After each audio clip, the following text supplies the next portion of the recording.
So this module is on foreign policy professionals. We're looking at the State Department and the role of the National Security Council and what impact they have on foreign policy formulation and, of course, on foreign policy implementation.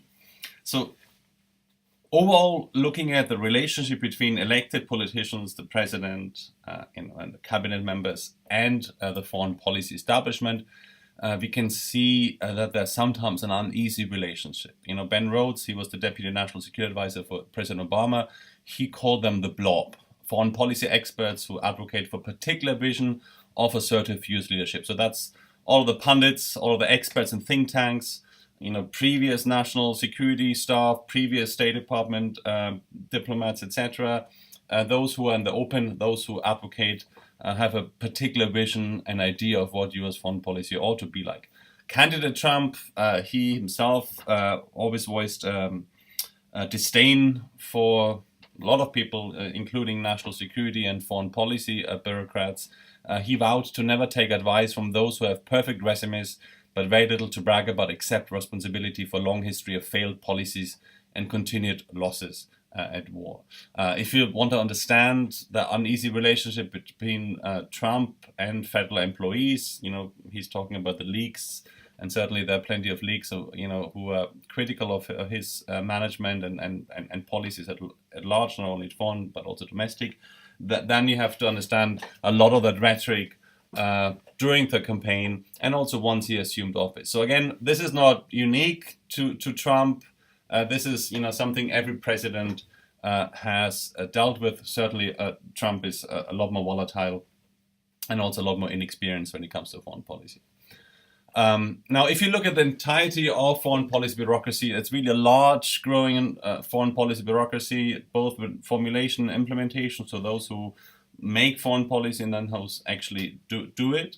We have overlapping jurisdictions and missions, so looking at State Department, Department of Defense, Department of Homeland Security, FBI, USAID, NSA. So there's a lot of agencies which have an impact and have hand in foreign policy making.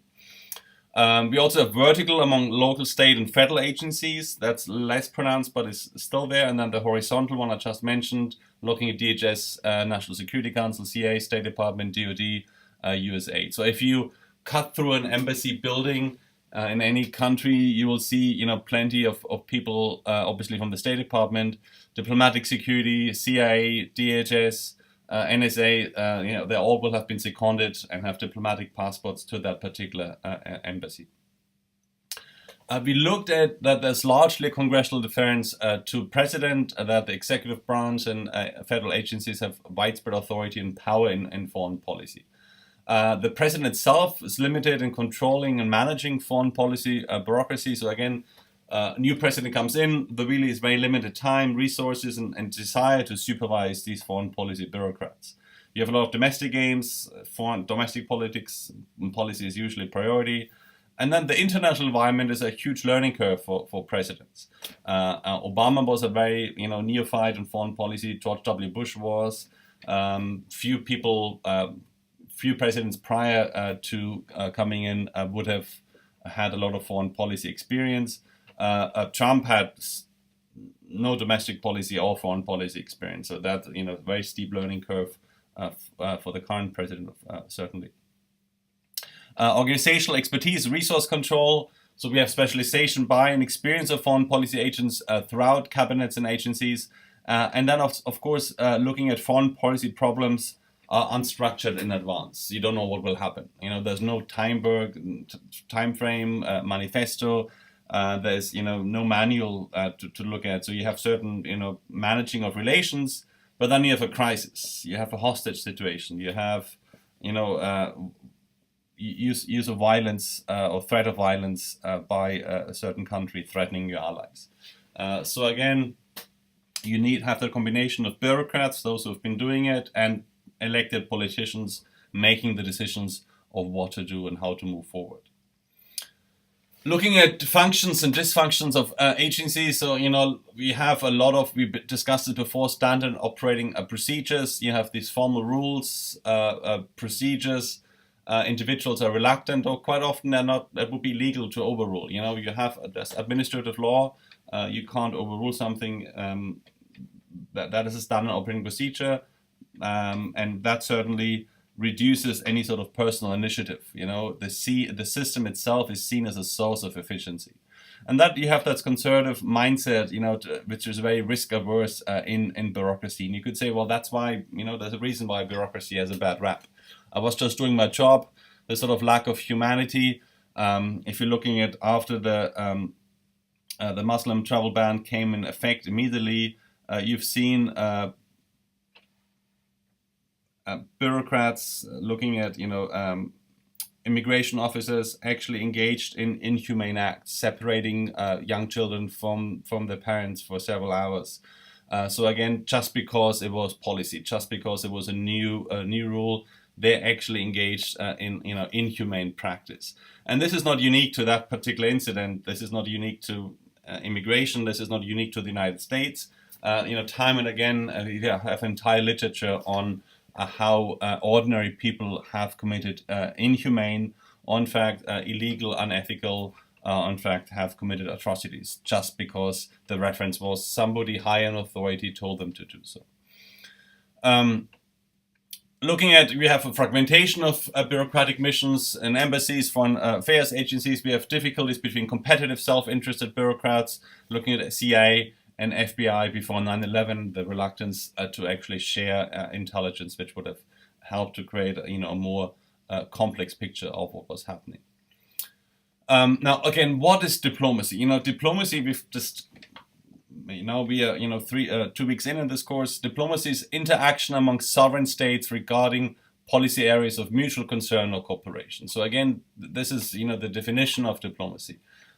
Diplomacy, of course, is a very time-consuming, long-term effort because you want to create and maintain stable relationships. This is the essence of diplomacy. This is an ongoing process. You want the status quo. States don't want surprises. The states want status quo.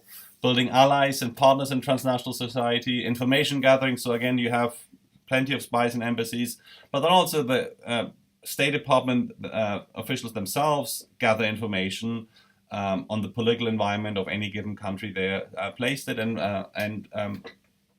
provide this information to the Secretary of State. And then collective memory. Policymakers need to be reminded about past commitments and treaties. Pacta sunt servanda is the Latin expression, the Latin legal expression for that it basically is the memory of the government that these are the treaties we've engaged. These are all obligations we have to do.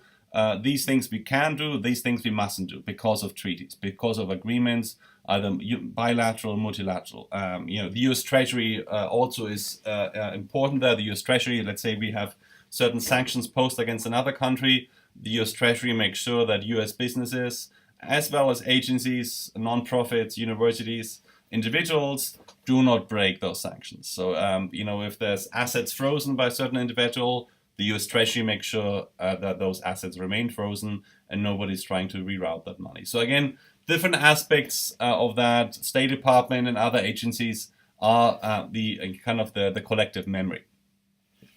Kind of cultural institutional difficulties for diplomacy in the United States. The Pentagon and the armed forces largely are being celebrated at the expense of the State Department. The State Department is really second class when it comes to how the public reveres those who serve. So again, it's the armed forces rather than the State Department or the CIA or the FBI or any other federal agency.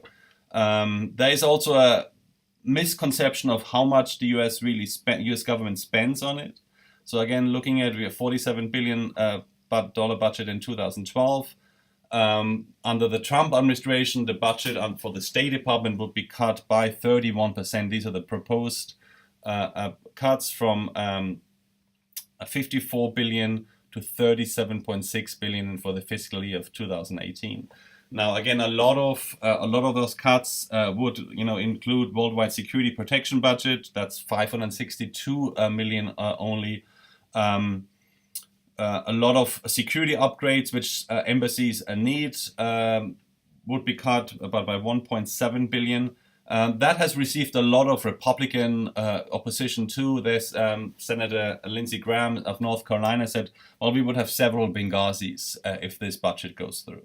That, of course, is Democrats, after the attack on Benghazi and the congressional inquiries into Benghazi, said, well, Congress, Republican-controlled Congress, cut all the diplomatic security budget. The Republicans are to blame.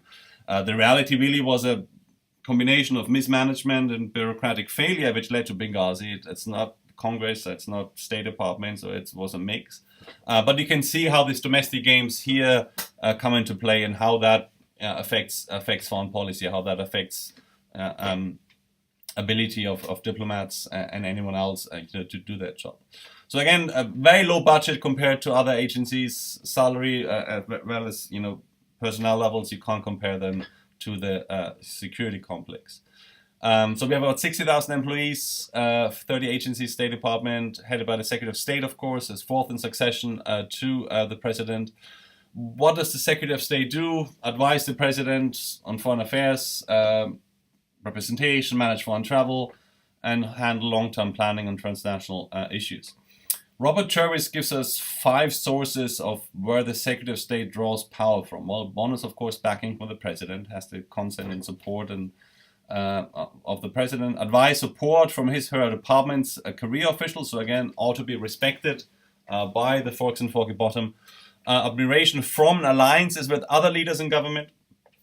Praise from the press and the public. And positive evaluations of her competence and power by a foreign diplomat. So you can see that more than any other person in the federal government, you have both domestic as well as international factors, giving power and authority to the Secretary of State. Here you see the organizational chart of the State Department, what the State Department is up to. Political affairs, of course, is the most important one. Public diplomacy, public affairs, arms control, international security, and then other issues like democracy and global affairs. It goes all the way down to, if you're looking at chief of protocol, these sort of things that if you host an event where you have foreign dignitaries, that is up to the State Department to plan and take care of this entire day. Hierarchy, titles, these sort of things are important, and of course you have to cater to that to foreign dignitaries. So all of that will be part of the State Department's task. So what are the challenges and criticism? If you look at the State Department, one is institutional problems, divisions within State Department, budget cuts, of course, particularly those now. Lack of support in Congress compared to Department of Defense, and then moral problems, battles amongst states, the National Security Advisor, Secretary of Defense, and the Bush administration in particular. This is quite a good case study, the Iraq War. On the left, you see a note by Secretary of Defense Rumsfeld in a meeting with Tommy Franks, the Central Command chief, who was in charge of the armed forces in Iraq in the invasion in 2003. Now, again, this is a great example of how the Department of Defense thought the State Department is in charge and how the Department of the State thought Pentagon was in charge. So major combat operations lasted 3 weeks. The US had neither the plans nor the people for post-invasion. And really it was during that time, with a few other mishaps and also Iraqi problems, that led to the insurgency. Agencies had planned for stabilization efforts that were held at bay, were also eclipsed by Operation Special Programs in the DoD, kind of an ad hoc organization in the DoD. Everybody thought things would be awesome once Saddam Hussein is gone. Everybody had this overly optimistic idea of how things would just be really smooth. The top brass assumed civilian authorities to take control. So Tommy Franks, the commander, thought civilian superiors should focus on post-war operations while he focused on the war itself, and civic action sets the precondition for security rather than the other way around. We had the Office for Reconstruction and Humanitarian Assistance led by James Garner that completely proved obsolete. They were based in Kuwait, they never actually got into Iraq. In May 2003, the CIP took control, and until 2004, the UK and the US were legal occupier of Iraq. Again, on that link, you see some more information on the George Washington National Security Archive on that. This is a prime example of how the lack of management, inter-bureaucratic rivalry, but also really nobody knew who was in charge, State Department or DoD. So it's a prime example of really bad management, and of course the tragic here is that it cost the lives of tens of thousands of Iraqis, as well as thousands of U.S. servicemen. Immediately, looking at 2004, 5, 6, the height of the insurgency. Now, moving on to the security complex. Now, the modern security complex, we know that's National Security Council, and the DoD was created by the National Security Act of 1947. Created the Joint Chief of Staff to advise the President. It created the Department of Defense, the National Security Council, and the entire apparatus we have today. Now, the most recent one was the Department of Homeland Security, created after the 9/11 attacks. Now, the National Security Council changes from president to president. It's a very ad hoc institution, it's very malleable, change in role change from each administration. It's led by the National Security Advisor. Doesn't have to be a neutral. Looking at Kissinger, he was a very vocal policy advocate. What does the National Security Council do? Agent of policy coordination, policy guidance, policy crisis management. Again, we've looked at the Cuban Missile Crisis. We saw how important that was. Again, the cloud varies amongst presidents. Contemporary presidents are more inclined to rely on the National Security Advisor rather than the Secretary of State. One example will be Bush and Condoleezza Rice. It was a very, very close relationship where Bush really relied a lot on Condoleezza Rice counsel. The relationship between State Department and National Security Advisor is uneasy because State Department said, well, we are a permanent federal agency. Now come in these newcomers, now come in a lot of course, political appointees. This is not how we do things around here. You have no idea. We have been doing this forever. This is how it's done. So again, National Security Advisor directly provides the President with memoranda, talking points, briefings, supervise elaborate plumbing of interagency coordination. So you've just seen it with Iraq. That's a formidable task. Monitors the implementation of foreign policy and serves as the President's chief conceptualizer. So again, certainly a rather important task and a very, very influential role when it comes to foreign policy. Looking at right now, looking at the Trump administration, it seems to be that the management model is competition amongst key staffers. We've seen that, looking at family members appointed by Trump, and then ideologues, and then Republicans, so mainstream Republicans. These are the main three poles, which seem to be rather in sort of a competition mode. Certainly, Michael Flynn's dismissal, the charges against Flynn, investigations now by special counsel, but several congressional investigations on National Security Council staff members have really paralyzed the National Security Council, as have a certain setbacks. The Muslim travel ban created by Bannon himself. So we have the shadowy operation run by Steve Bannon. So Steve Bannon represents the ideologue. He's not a pragmatic type of person. So he really represents a certain type of ideology which he wants the administration to implement.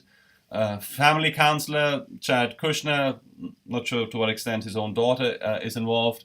And then we have Office of Vice President Pence and Chief of Staff Previous. They are the mainstream Republicans,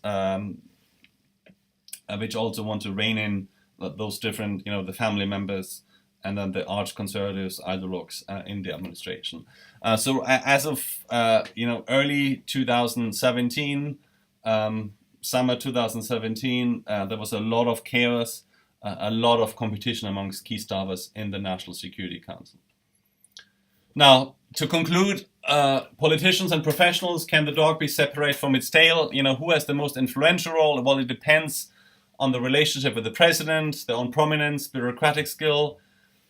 Do we have consensus or conflict? Well, consensus, but not necessarily harmony, maybe teamwork. This is certainly how it was defined under H.W. Bush. But that also leads to the risk of groupthink, which we'll discuss more in our psychology module. Conflict, we have certainly conflict between Kissinger and Rogers, we had conflict under the certainly Trump administration, also somewhat Obama, Bush administration. So this is not unique to any single administration. Bureaucratic politics, organizational dynamics, where you stand depends on where you sit. We discussed this in detail in the Cuban Missile Crisis. This is where we looked at, there's a reason why bureaucracy has a bad rap. You don't act in accordance set of strategic objectives, but according to different conceptions of national, organizational, personal goals. Now, to conclude, the overall picture is that bureaucrats provide the permanent government, implementing it, knowing what they're doing, and are very efficient and very proficient in what they're doing. And policymakers are the legitimate representatives of the people. They are actually formulating foreign policy. This is the ideal type, and this is really, what we are still saying that has not disappeared. This is the way it is right now. So this was the module on foreign policy professionals and foreign policy making.